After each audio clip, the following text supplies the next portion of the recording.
Dnes vítáme na obchodně podnikatelské fakultě výjimečného hosta. Člověka, který stojí v čele jednoho z největších mezinárodních projektů, kterým se Česko v poslední době prezentovalo na světové scéně. Ondřej Soška, mezinárodní zkušený manažer, který působí jako generální komisař české účasti na světové výstavě Expo 2025 v Ósace. Během své kariéry působil v mnoha zemích světa, věnoval se strategickému řízení, mezinárodní komunikaci, kulturní diplomaci a dlouhodobě se snaží propagovat Česko jako zemi kreativity, talentu a inovací. A kromě toho je Ondřej také absolventem obchodně podnikatelské fakulty v Karviné a dnes naším hostem. Ondro, vítej zpátky na fakultě. Dane, děkuji za krásné intro. Musím dát pozor, že se nezačnu červenat, protože to bylo opravdu velice zajímavé. A děkuji za pozvání tady zpátky na fakultu u příležitosti 35 let od jejího založení. Pojďme se hned na začátku věnovat právě výstavě Expo. Naše expozice zaznamenala mimořádný úspěch. Jak by si s odstupem času hodnotil, jak považuješ ji za úspěšnou a jaký hlavní přínos té české expozice vidíš? Tak to hodnocení by asi měl dělat jiní. Nicméně z mého pohledu se česká účast na světové výstavě Expo 2025 velice povedla. Nejenom proto, že se jednalo o největší akci celé této dekády, protože ji navštívilo neuvěřitelných 29 milionů návštěvníků a český pavilon vlastně oslovil téměř každého 20. z nich. Celková návštěvnost byla zhruba 1,5 milionu. Mezi těmi hosty jsme přivítali i opravdu skvělé světové osobnosti, jako je její císařská výsost princezna Takamado, holandský král Willem Alexander, ministr financí Spojených států amerických Scott Bessent, celá řada dalších, včetně českých politiků, českého prezidenta Petra Pavla a řady dalších. Takže myslím, že se to povedlo a to vyhodnocení potom bude samozřejmě nějakou dobu trvat, protože taková účast na světové výstavě to není projekt krátkodobého charakteru, ale je potřeba ho vyhodnocovat dlouhodobě. Takže krátkodobě můžeme zhodnotit právě počet návštěvníků, počet vytočených piv a podobně, ale je potřeba zamyslet se i nad tím, jak a sledovat vlastně, jaký dopad bude mít ta národní účast v období dlouhém. A to je metodika, která dosud neexistuje a my na ní v pracovní skupině členských zemí Evropské unie teďka pracujeme, takže věřím, že to bude i něco, co Česko na tuto úroveň vlastně přinese a pomůže najít tu cestu, jak takovou účast, která stojí stovky milionů korun, vyhodnocovat. Super, takže z toho krátkodobého hlediska to vypadá velmi dobře. Mohl bys ještě krátce jenom připomenout, jaká ocenění se nám povedlo získat? Z krátkodobého hlediska se to určitě vyplatilo, protože český pavilon měl a zaznamenal v Japonsku velice dobrou pozornost. Kromě 1,5 milionu návštěvníků jsme měli více než 5500 mediálních výstupů a opravdu Česko bylo poměrně vidět. Současně jsme získali i 4 významná ocenění. Jednak vlastně vyhodnocení pavilonu jako nejvíc pohostinného pavilonu ze strany Evropské unie. Získali jsme druhou cenu za maskota, druhou cenu za architekturu a vyhráli jsme první cenu za nejlepší pavilon v hodnocení diváků, což je vlastně první zlatá medaile ze světových výstav od roku 58. Takže 67 let a velice si toho vážíme a přijímáme to s pokorou. Tak velká gratulace. Ten projekt je samozřejmě velmi komplikovaný, složitý, musel si koordinovat spoustu různých dodavatelů, odběratelů, velký tým, mezinárodní kontakty. Jak ten projekt hodnotíš vlastně z toho manažerského pohledu? Co ses na tom projektu nejvíce naučil, co bylo nejsložitější?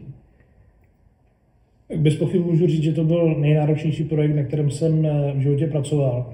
Byla to neuvěřitelná jízda na drakovi, který občas letěl nahoru, občas dolů. Člověk měl častokrát pocit, že tu zatáčku už nemůže vybrat, takže z něho musí spadnout. Protože skutečně se jednalo o projekt mimořádně náročný i z toho kulturního hlediska, protože česká kultura s tou japonskou je mimořádně odlišná, máme odlišnou legislativu, museli jsme najít zajímavé cesty. Často to bylo opravdu na velké hraně a několikrát jsem zvažoval hodit ten pomyslný ručník do ringu, ale podařilo se nám vytrvat, zvládli jsme to a díky tomu se dostavili ten úspěch.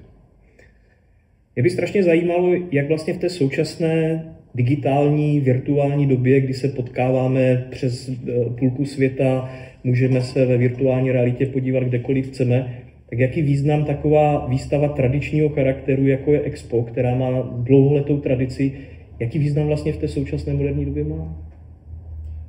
To je častá otázka, kterou mi kladou nejen novináři, ale celá řada dalších lidí.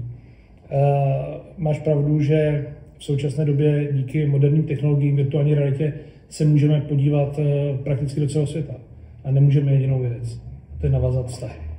A já jsem přesvědčený o tom, že vztahy jsou to, co je zcela zásadní pro jakýkoliv mezilidský kontakt, ale i pro biznis. Protože ani sebemenší, ani sebevětší biznis nefunguje bez vztahu a důvěry.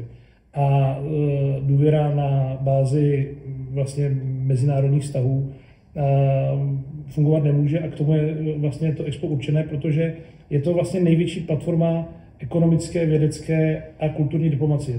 Je to místo, kde se země může představit v celé své šíři, představit nejen svoje firmy, svoji kulturu, svoje inovace a další aspekty, a to všechno dohromady na jednom místě. Milionům návštěvníků z celého světa, takže to považuji za zcela zásadní a my jsme i takhle tu českou účast tentokrát pojali, že jsme měli část, která byla zaměřena na širokou veřejnost, takzvaná návštěvnická cesta, a měli jsme velice bohatý biznisový a kulturní program. Během těch 6 měsíců jsme v Japonsku představili více než 100 českých firm, na které se přišlo podívat více než 1500 zástupců japonských a dalších firm z celého světa. Představili jsme více než 300 umělců, celkem jsme uspořádali 1000 akcí a jednalo se tak o největší přehlídku českého biznesu a kultury, možná nejen v Japonsku za posledních 50 let. A v tom to mělo obrovský význam.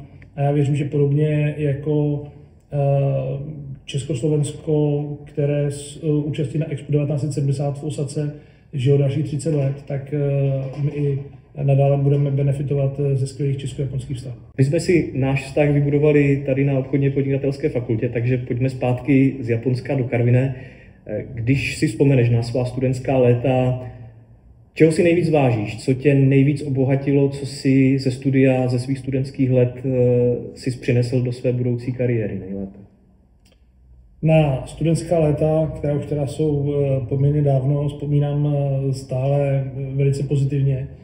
Určitě jedna z těch věcí, která mladému člověku dá, když začne studovat vysokou školu, je jakási samostatnost, protože se odstěhuje od rodiny, musí se postarat sám o sebe a to je obecně důležité v jakémkoliv životě.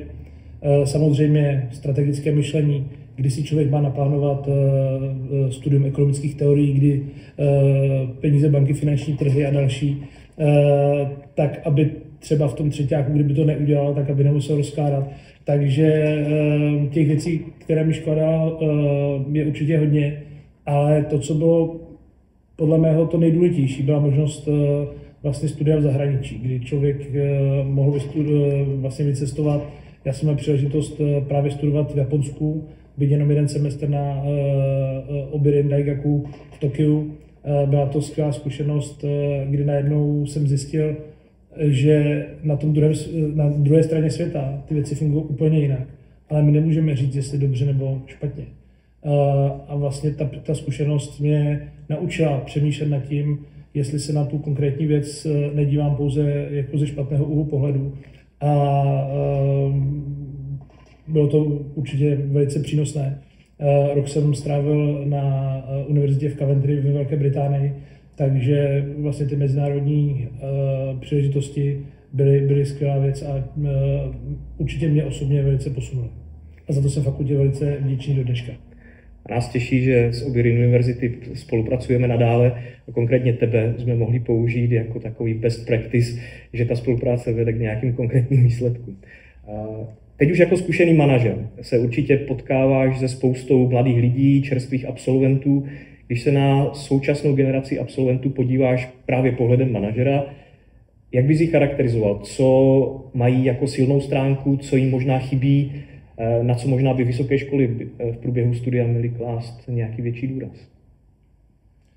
Tak o mladé generaci nebo té současné generaci studentů vysokých škol se často říká, že je to ta generace snowflakes, ale já si to rozhodně nemyslím.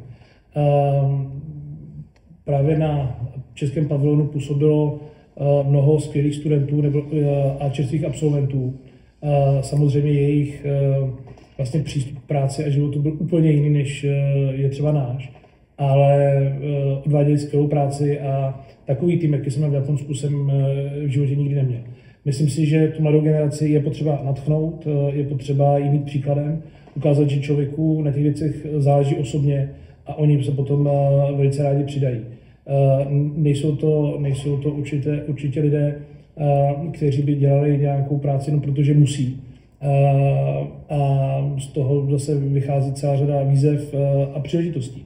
Takže já jsem přesvědčený o tom, že stejně jako po stovky generací v minulosti i tato generace ukáže, že bude jednou skvělá. A úplně na závěr, mohl bys jim dát nějakou jednoduchou radu, co by měli dělat, aby byli úspěšní? Pracovat.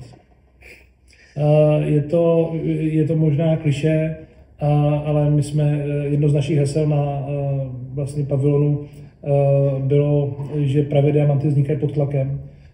Takže jsme opravdu pracovali dnem a nocí, aby ten projekt vypadal tak, jak vypadal. Druhým heslem bylo, že pořád můžeme spát méně. A by to bylo extrémně náročné, tak ten výsledek za to stál. V sportu se říká no pain, no gain a ono v biznesu je to úplně to samé. Takže je to o tom, že člověk musí pracovat, musí být vytrvalý, musí být odolný a pak ty výsledky přijdou.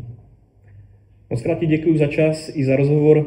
Naším dnešním hostem byl Ondřej Soška, generální komisař české účasti na světové výstavě Expo 2025 a také absolvent naší fakulty.